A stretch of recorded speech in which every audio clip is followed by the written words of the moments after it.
This happened to me 3 years ago. At the time, I was sharing an apartment with my roommate, but she works night shifts, so I'm home alone most evenings.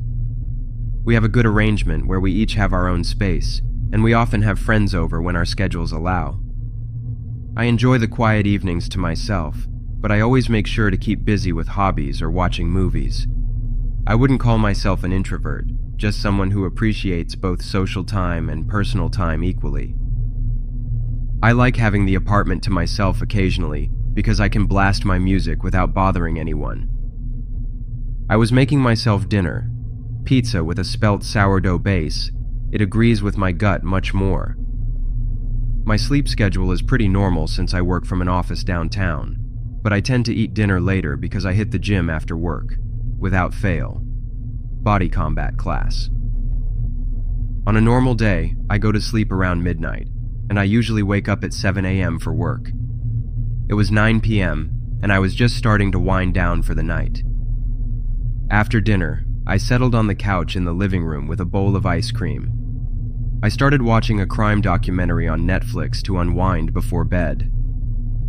Around 11 p.m., I heard a knock coming from down the hallway of my apartment building. I didn't think much of it, but it did creep me out a bit, and I forgot about it like seconds later. I mean, it's not unheard of. My neighbors do have social lives too, but most of my neighbors are older folks who are usually asleep by that time.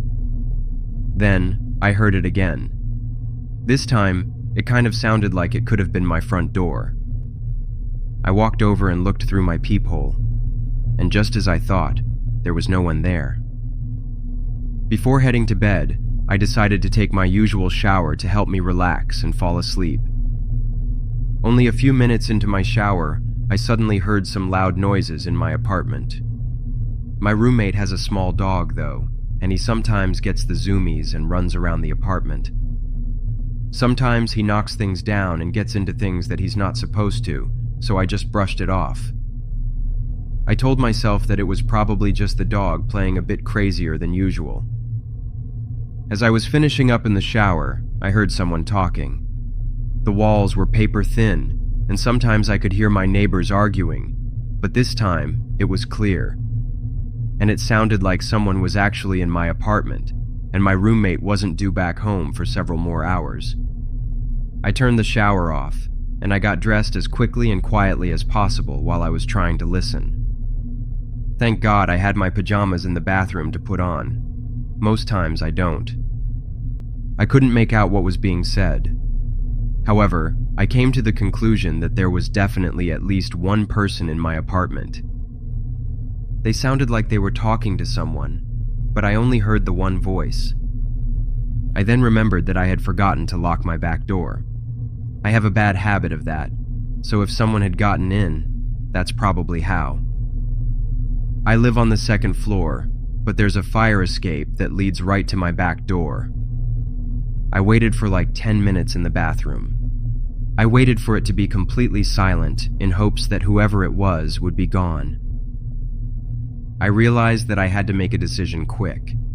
I needed to decide whether to run to my bedroom to grab my phone first, or to the hallway closet for a baseball bat to protect myself. I'm a 24-year-old woman who is 5 foot not much more, and weighs in at around 110 pounds, so I'm not sure how much of a fight I could put up versus your average grown man, especially without any sort of weapon. I know I do body combat classes, but it's mainly for exercise. I'm not sure how effective it would be in practice. I decided my best option was to grab my baseball bat from the hallway closet, so I quickly ran and did just that. I peeked my head around the corner into the living room, and no one was there, but my back door was wide open. I ran to the door immediately and closed it and locked it and closed the blinds as well. I looked all throughout my apartment to make sure there was no one hiding anywhere. I searched everywhere multiple times, and I didn't find a single soul. Nothing was stolen either, but that didn't make me feel much better. I called the police and told them I wanted to report a break-in. They didn't seem to care much because they only sent one officer out, and he didn't really do anything to help at all or to comfort me whatsoever. They had nothing on the intruder, so the officer didn't even try. And I guarantee you, they were not looking into the case at all. After that, I called my dad, my boyfriend, and my brother, but no one answered. It was late, so everyone was probably sleeping. I lied awake in my bed all night, just praying that he wouldn't come back. I texted my roommate, telling her it was an emergency in all caps. She then called me, and I told her everything. She said she could come back if I needed, but I lied and told her everything was okay. My boyfriend called after seeing my missed call and asked if I needed anything. He said I could come over and stay with him if I wanted, but I was too scared to leave my apartment in case he was out there waiting for me. He then offered to come over instead, but I didn't want to bother him since he had a big day at work the next day. I asked if he could just stay on the phone with me for a while instead. Well, it turns out my intuition was right, because after I was done talking to my boyfriend on the phone, shortly after, I heard a light knocking sound on my back door. At this point, it was like 2 a.m., so it was dead in the night. I called the police again and told them what was going on. Luckily, the police station is literally only a few miles away from my apartment, so 2 officers arrived in a matter of minutes. They searched the area for a potential suspect, but couldn't find anyone. They left, and yet again, I had no answers. I stayed awake until my roommate came back, and I told her everything. With her home, I was finally able to get some much-needed sleep before I lost my mind. At the time, days passed, and nothing else happened that I was aware of. Our lease ended a few months after this, though, and we both ended up moving out. I moved in with my boyfriend, and my roommate relocated interstate for work. I'm not sure what kind of crazy person would want to scare me like that, or what they might want from me. I also had not a single clue of who it could be, but it's left me terrified to be home alone now. I'm not sure if I will ever feel completely safe if I am ever alone at night again. Being scared in your own home is one of the worst feelings in the world. I just want to feel normal again when I'm by myself at night.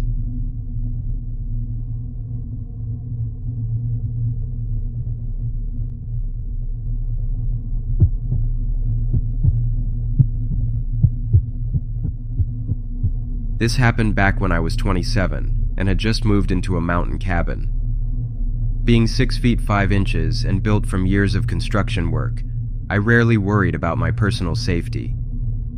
The place was isolated with only a few neighbors about 2 miles up the road. But nowadays, I work as a freelance graphic designer from home and barely leave except to get food and supplies.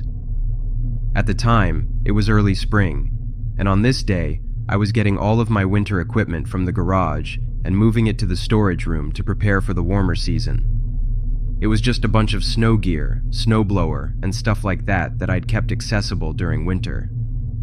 Anyway, while I was outside, I saw something unusual. A woman was walking along the trail that connected to my property. She was wearing regular clothes but didn't have a backpack, a water bottle, or any hiking gear with her.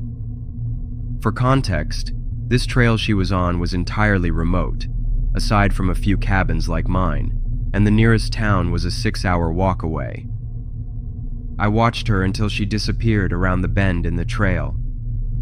After she was gone, I looked in both directions and saw no vehicles parked anywhere nearby. It was really odd, but after a while I stopped thinking about it and finished up with my reorganizing. I was back inside before sunset and made dinner while I relaxed. As I sat there, a sudden crash from outside startled me from the table. It was a metallic sound, like it had come from where the garage was. I looked through the window out into the yard and saw the door to the garage was wide open. It was sturdy, but the door had never unlatched on its own like that before. Still unsure of exactly what was going on, I knew I had to check on it and close the door at the very least. I got my crowbar just in case, but I was confident it wasn't going to be anything dangerous. Walking out to the garage, I listened carefully and heard nothing other than the quietness of the evening. I looked around the clearing as well and saw no signs of wildlife or people. When I got to the open garage door, I turned on my flashlight and shined it inside. Nothing looked out of place. I stepped in and did a more thorough search for any animals hiding, but still, there wasn't anything. I spent about 10 minutes looking around the garage. I closed the door to the garage and made sure it was secure, then started walking back. As I made my way through the yard toward my cabin, an eerie feeling grew inside me. I didn't know what it was, but it continued to grow. The feeling got worse as I walked back to the cabin. As I reached the front door, I tried turning the handle, but it was locked. I knew I had left it unlocked since I was just going a short distance to check the garage. It was a windy evening, and I had hoped the door had been blown shut by the wind. It does that sometimes. But deep down, I knew something wasn't right. I immediately went back to the garage, where I had a set of keys hidden in my car's glove compartment. I had to break the car window with my crowbar since I didn't have my car keys on me. After getting the spare key, I slowly approached my cabin again. As I reached the front door, I unlocked it, and I cautiously stepped in and locked the door behind me. As I walked into the kitchen, I saw a muddy footprint right on the floor. I turned on the light, and going across the kitchen was a line of dirty footprints leading up to the bathroom. There seemed to be 2 different sets of prints, which confused me even more. My heart started beating faster as I held my crowbar up and took a deep breath, then carefully walked up to the door. I leaned my head against the wood and listened, hearing what sounded like someone breathing right on the other side. Before I could even think on what to do next, the handle twisted from my grip, and the door swung open. I jumped back and held the crowbar up as I saw the woman from the trail, but she wasn't alone. An average-sized man stood just by the shower, wearing only pants, his shirt and jacket scattered on the bathroom floor, and she was holding a large kitchen knife. I think my size and the crowbar stopped them in their tracks, though. They stood in the doorway, the woman holding the knife like a weapon, while the man stared at me with a face full of rage. I told them as firmly as I could to stay back, trying to sound confident, but I was undoubtedly terrified. The couple kept their distance, but their expressions of anger never faded. At this moment, though, I didn't know what to do. Police wouldn't be able to make it here for probably 2 hours if I called, and I definitely didn't want to hold them at bay for that long, risking anything happening. As we stood in a strange silence, the woman suddenly threw the knife in my direction. Then both of them sprinted back into the bathroom. I ran in to see what they were doing, and watched them start crawling out of the oversized bathroom window, one after another. I usually enjoy the mountain view from that window while taking a bath, but watching these strangers escape was a different kind of view entirely. Part of me wanted to stop them, but another part of me couldn't get myself to. They jumped out and ran off into the woods, escaping into the vast, empty night, with no way of knowing where they were running off to. I still don't know who that couple was, or what they really wanted. I guess they might have thought my cabin was vacant, like several others in the area during spring, and just needed a place to clean up. Or they deliberately made noises in the garage to lure me outside, then locked the door behind me. They might have been hoping to gain access to the cabin to wash up, and potentially rob me while I was locked out. But the knife and their aggressive behavior makes me think they had worse intentions if I hadn't been armed.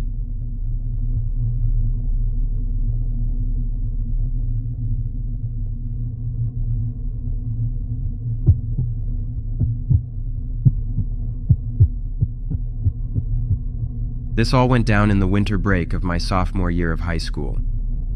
I was halfway through high school, and it was honestly one of the most boring breaks of my life. I had 3 weeks of no school until I was back to the daily grind. I used my time up mostly by playing on my PS5, watching YouTube, or skateboarding with my friends when it wasn't too cold. I was actually home alone for 4 days straight, and my parents thought I could handle being by myself.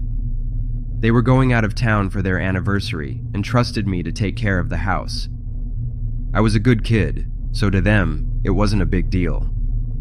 Besides, I had a cell phone, so if anything were to go wrong, I would have a way of calling someone for help. My dad also gave me access to one of his credit cards, in case I were to get hungry and didn't want to eat what we had at the house. Really, I was pretty excited about having the house to myself.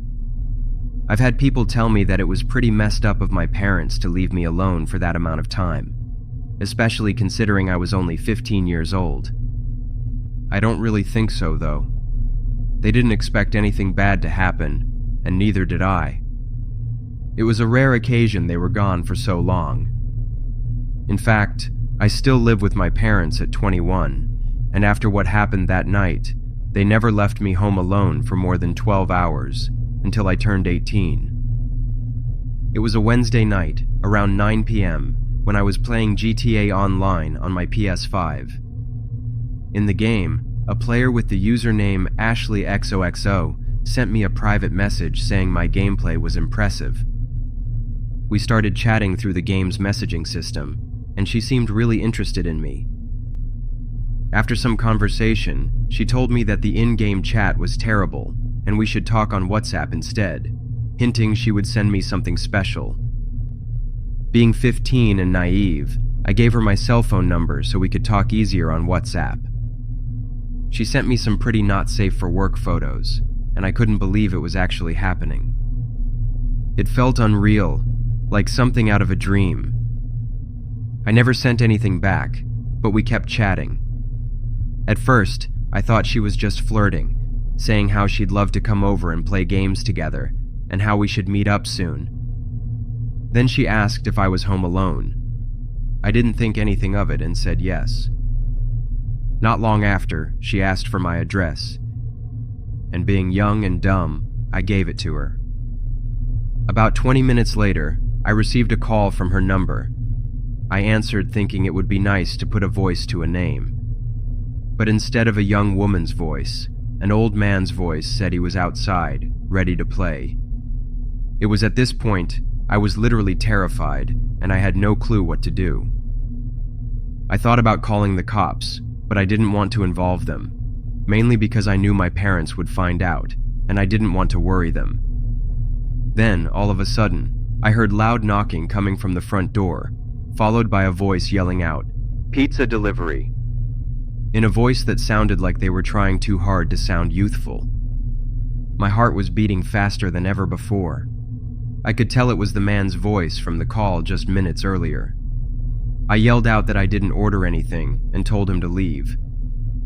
I walked up to the door and looked through the peephole. An old man was standing there, holding a pizza warmer in one hand. He wasn't moving, just standing there, staring straight ahead. I decided to call the police despite not wanting to get them involved earlier, since the situation had clearly escalated.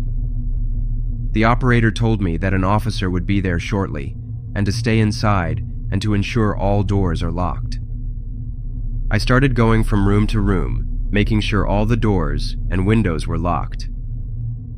By the time I reached the door to the backyard, I saw him standing there, staring at me without blinking. The pizza warmer was on the ground next to his feet. He didn't say anything, just stood there in the dark, like he was waiting for me. Then, he smiled, pressed one hand against the glass, and pointed at the lock with his other hand, motioning for me to unlock it.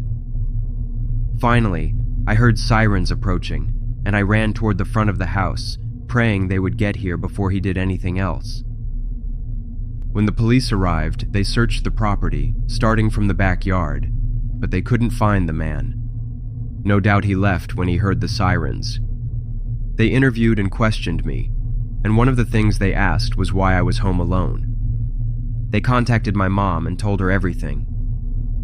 My parents dropped everything and headed back home, but it was at least a 6-hour drive away. Our neighbor saw the commotion and offered to look after me until my parents got back. That was the last time my parents left me home alone,